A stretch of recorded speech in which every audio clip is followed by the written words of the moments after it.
ಕರ್ನಾಟಕದ ಮಲೆನಾಡು ಪ್ರದೇಶದಲ್ಲಿರುವ ಪ್ರಮುಖ ನಗರ ಶಿವಮೊಗ್ಗ.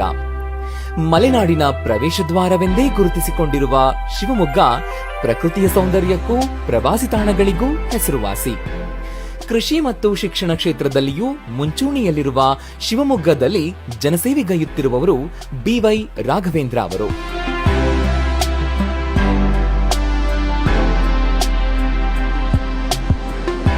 ತುಂಗಾ ನದಿಯ ತೀರದಲ್ಲಿರುವ ಈ ನಾಡಿನಲ್ಲಿ ಅಭಿವೃದ್ಧಿಗೆ ಹೊಸ ದಿಕ್ಕು ನೀಡುವ ಹಲವಾರು ಯೋಜನೆಗಳಿಗೆ ಅವರು ಕೈಜೋಡಿಸಿದ್ದಾರೆ.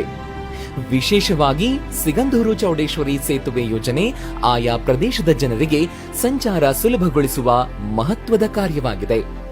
ರಸ್ತೆ, ಮೂಲಸೌಕರ್ಯ ಹಾಗೂ ಗ್ರಾಮೀಣಾಭಿವೃದ್ಧಿಗೆ ಅವರು ಹೆಚ್ಚಿನ ಆದ್ಯತೆ ನೀಡಿದ್ದಾರೆ.